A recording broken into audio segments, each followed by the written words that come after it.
Einen wunderschönen guten Abend. So schön bist du heute dabei in der 8. Rauhnacht. Was für eine besondere Zeit wir momentan verbringen, am Ende des Jahres das alte Jahr abzuschließen und was für ein verrücktes Jahr es war.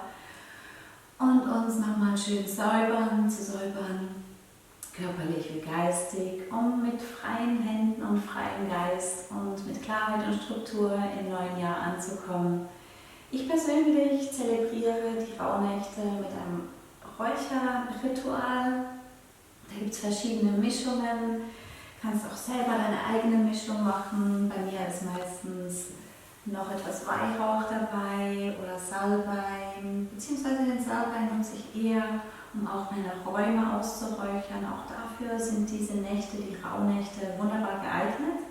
Wirklich nochmal loszulassen, das alte Jahr abzuschließen, auch ohne Groll oder ohne Schulden ins neue Jahr hineinzugehen. Also was ich auch immer empfehle ist, hast du noch irgendwelche ungeklärten Situationen, vielleicht zwischenmenschliche, klär das unbedingt, wenn es nicht im direkten Kontakt möglich ist, klär das für dich, so vielleicht schreibst du einen Brief und verbrennst diesen oder irgendwie ein Ritual finden, um loslassen zu können.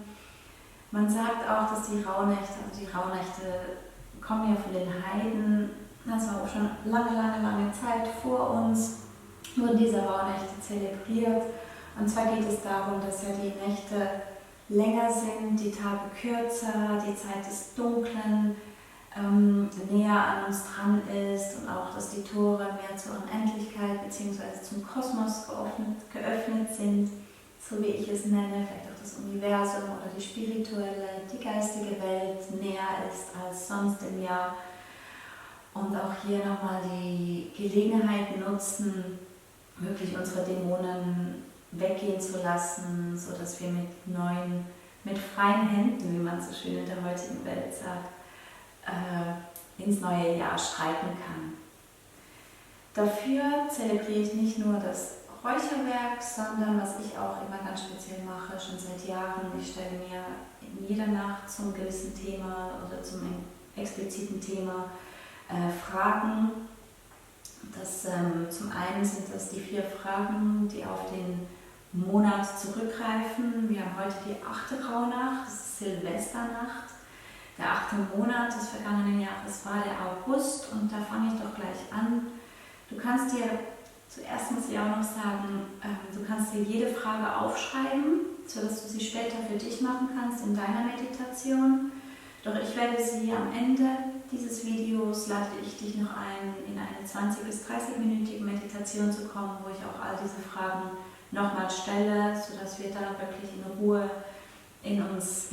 damit du in Ruhe in dich reinhören kannst und dir die Fragen für dich beantworten kannst. Und zwar schauen wir auf den 8. Monat, also auf den August des letzten Jahres zurück und da frage ich dich doch gleich als erstes, was ist in diesem Monat passiert? Was waren da für Ereignisse, für Treffen oder Erlebnisse, Situationen? Auch hierfür nimm dir gerne deine Agenda vom vergangenen Jahr zur Unterstützung und dich da wirklich genau zu erinnern, was im August des vergangenen Jahres alles passiert ist. Die zweite Frage ist, was war gut und welche Erfahrungen, Ergebnisse möchtest du davon behalten und mitnehmen ins neue Jahr?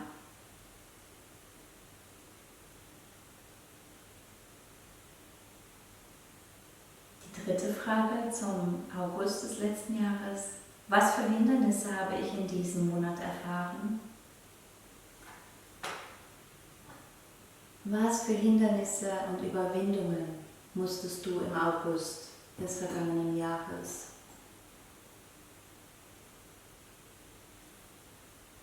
erfahren?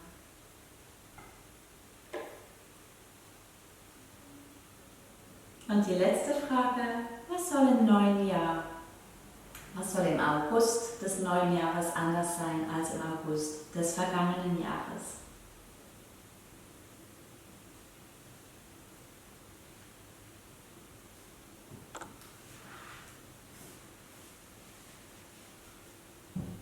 Das Thema der Nacht ist Bindungen lösen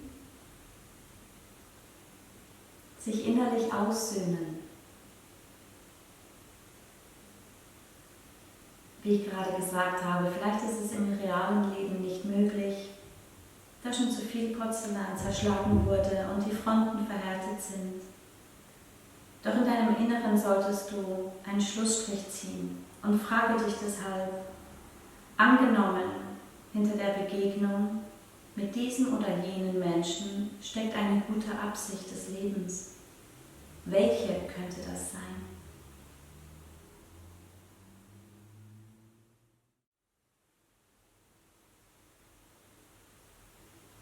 Was will dich das Leben lernen mit diesen Erfahrungen?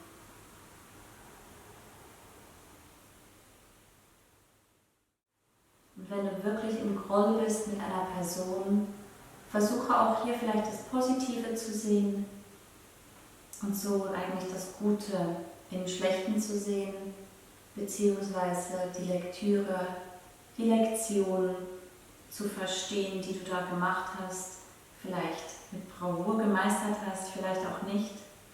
Also sich immer wieder fragen, wenn du einen Groll hast oder verhärtete Fronten, da einen Weg für dich zu finden, in Frieden für dich zu finden und auch zu realisieren, was habe ich denn daraus gelernt? Also wo war die Lektion? Was habe ich gelernt? Was habe ich vielleicht nicht gelernt?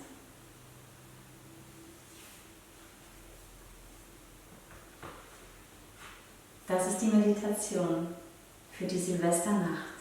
Nochmal schön loslassen, aufräumen in deiner Seele, in deinem Herzen.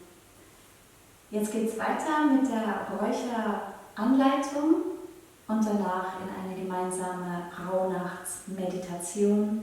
Ich freue mich sehr, dass du die Rauhnächte mit mir teilst, dass du inspiriert bist, in dich selber gehst, in die Zeit für dich nimmst und diese Zeit zelebrierst. Ich freue mich sehr, danke dir auch ganz herzlich.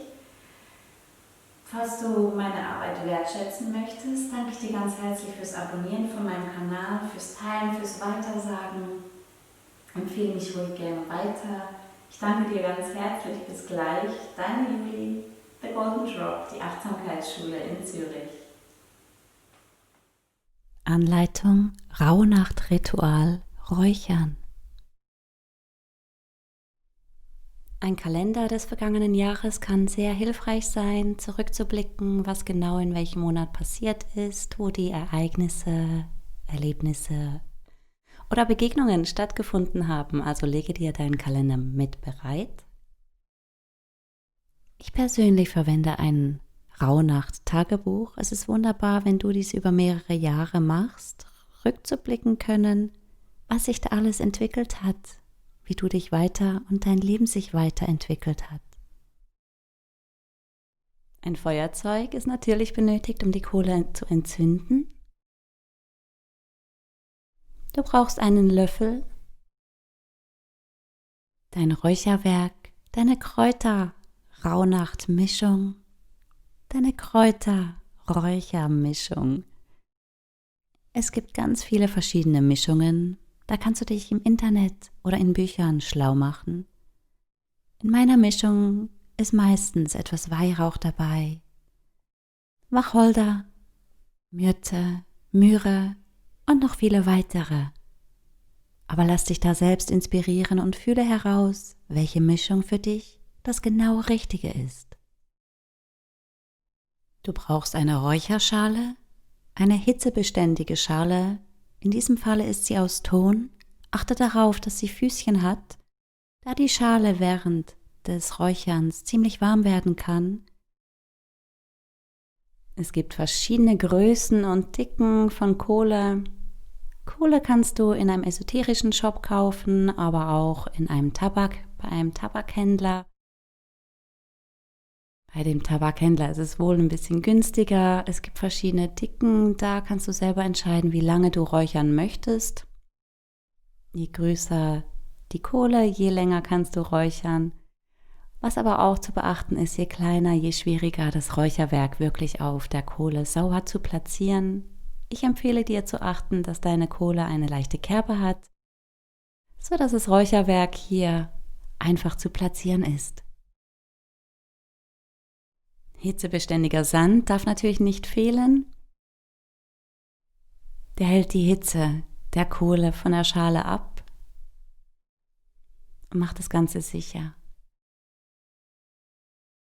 Nun, das Räucherwerk entzünden. Wie geht denn das ganz genau? Also, mein Tipp ist, ich empfehle dir, den hitzebeständigen Sand ungefähr 3/4 der Schale hoch einzugießen, sodass auch hier genügend Puffer von der Kohle zu deiner Schale gegeben ist.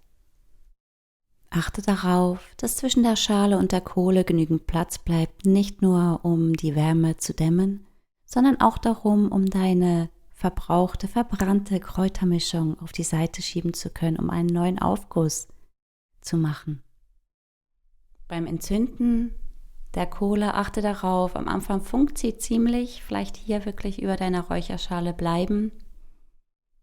Ja, nicht auf leicht entzündbaren Unterlagen oder brennbaren Unterlagen vollziehen. Sobald sie entzündet ist, kannst du wie eine kleine Glutkette beobachten in deiner Kohle. Auch hier ganz wichtig, verbrenn dir nicht die Finger. Und nun geht es darum, zu warten, bis die komplette Kohle durchgehitzt ist. Und das zeigt sich, indem sie weiß wird. Hier siehst du schon, ein kleinerer Teil wird weiß, die Kohle fängt an zu glühen, sich zu erhitzen.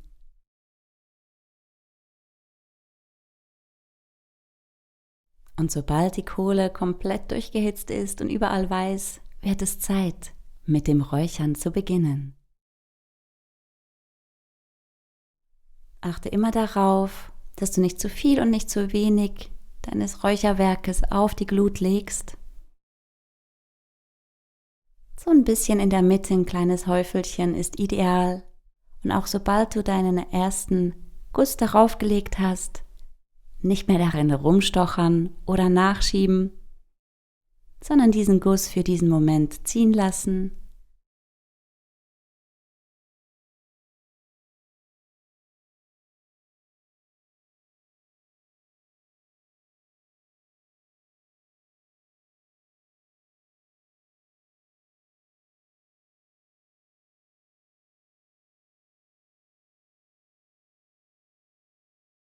Es ist auch wunderbar, dem Rauch einfach zuzuschauen, wie er tanzt, zu riechen, wie er dich und deinen Raum beduftet.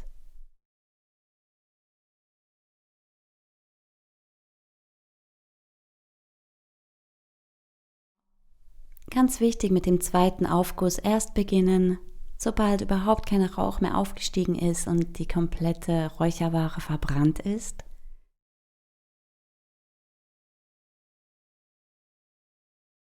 Danach schiebe ich die verbrannte Räucherware auf die Seite, in den Sand hinein, da glüht sie vielleicht noch ein bisschen weiter. Und auch hier siehst du, wie die Kohle komplett und vollständig glüht. Du kannst das Räuchern vor oder während deiner Meditation in dieser Rauhnacht vollziehen. Da entscheidest du, wie es für dich am angenehmsten, am stimmigsten ist. Doch ich lade dich ein, jetzt langsam in deine Meditation zu kommen.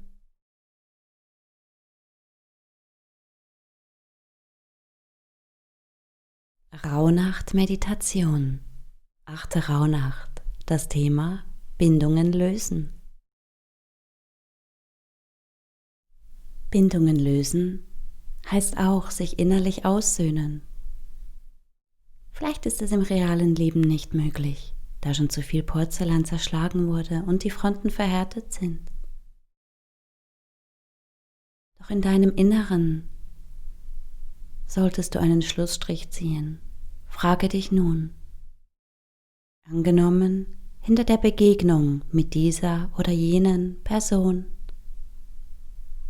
steckt eine gute Absicht des Lebens. Welche könnte dies sein?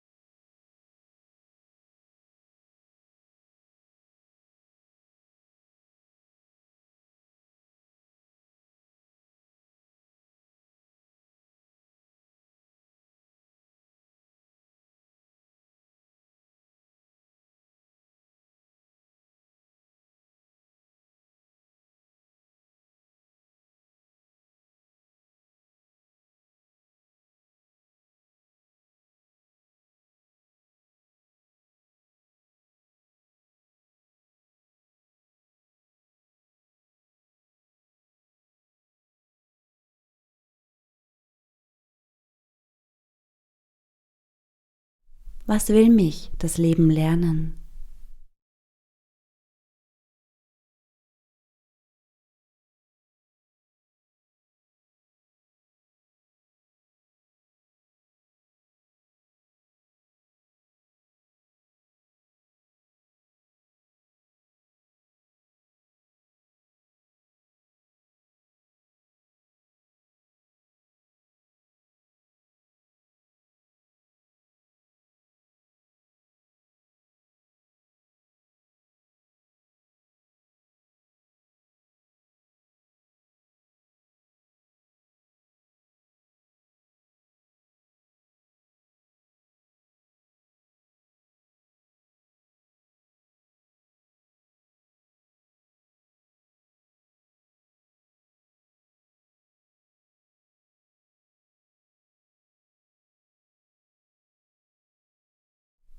Vielleicht magst du dich an eine gute Zeit mit dieser Person erinnern.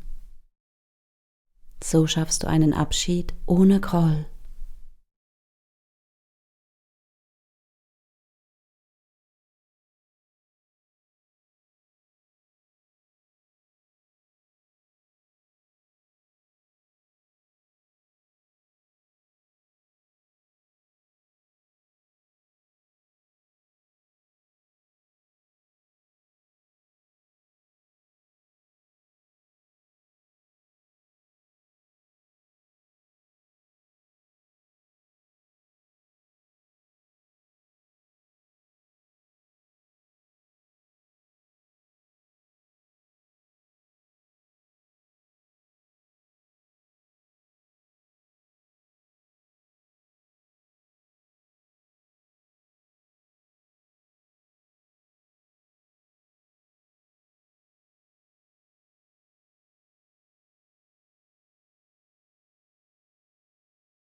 Blicke zurück.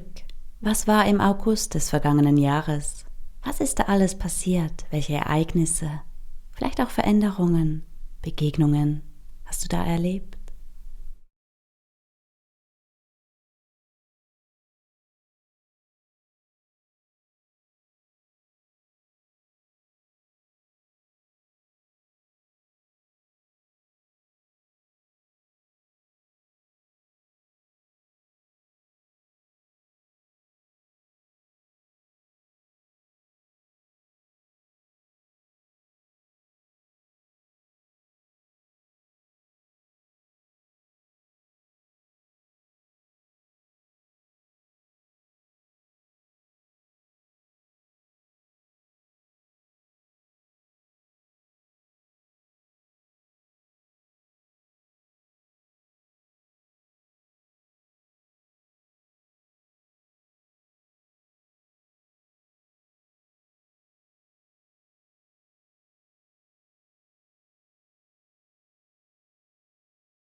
Was war gut?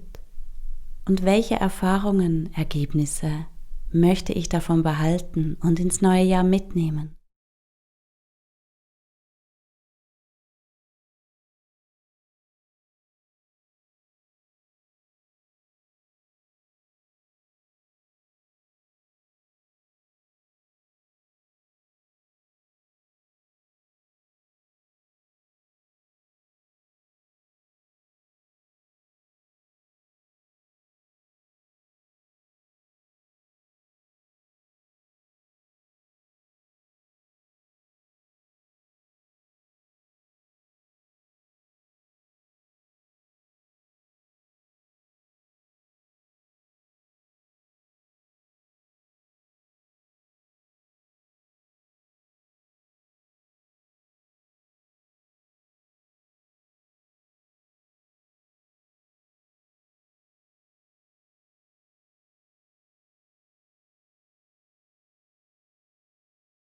Was für Hindernisse, Überwindungen habe ich im August des vergangenen Jahres erfahren?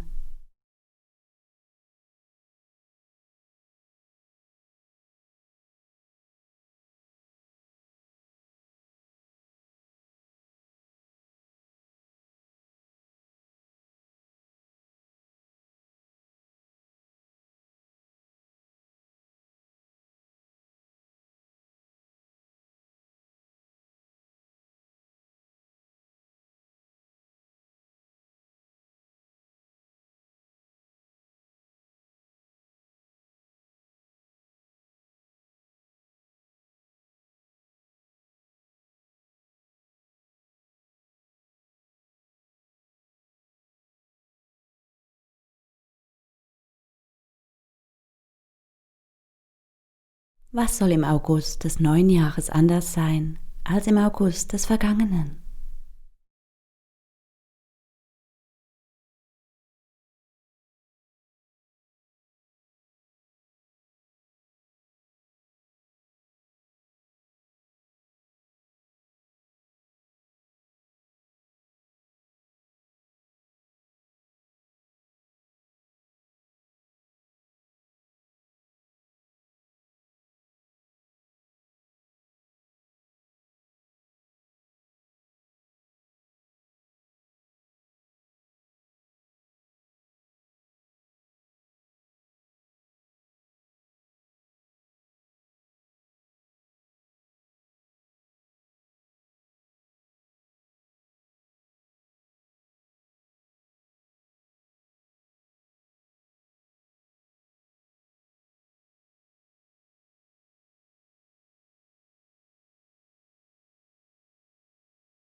Verweile, wenn du magst, noch einen Moment in deiner Meditation.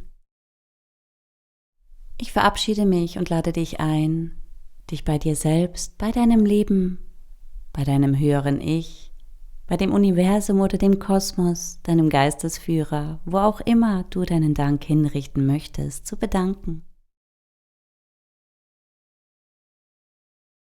Führe deine Handflächen zusammen und deine Daumen vor dein Herz. Bedanke dich für deinen wunderschönen, gesunden Körper, mit dem du alles machen kannst, was du möchtest.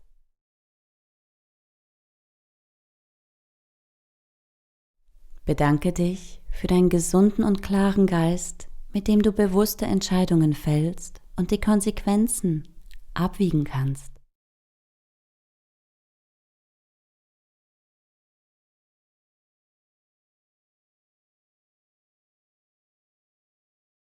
Für dein Herz voller Wärme, Mitgefühl und Liebe, dich selbst und die Welt damit bereicherst.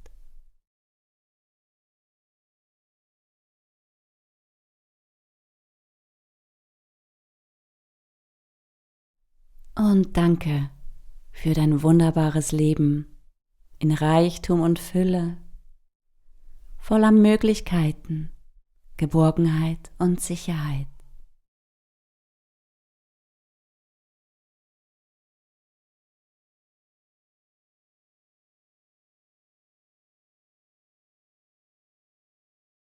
Ich danke dir ganz herzlich fürs Mitmachen. Wünsche dir nur alles Liebe, nur das Allerbeste. Wenn du meine Arbeit wertschätzen möchtest, abonniere doch meinen Kanal oder schau weiter in das Video morgen Abend in verschiedene Meditationen auf meinem Kanal. Ich danke dir, nur das Beste für dich. Vielleicht bis morgen Abend. Namaste, deine Juli, The Golden Drop, die Achtsamkeitsschule in Zürich.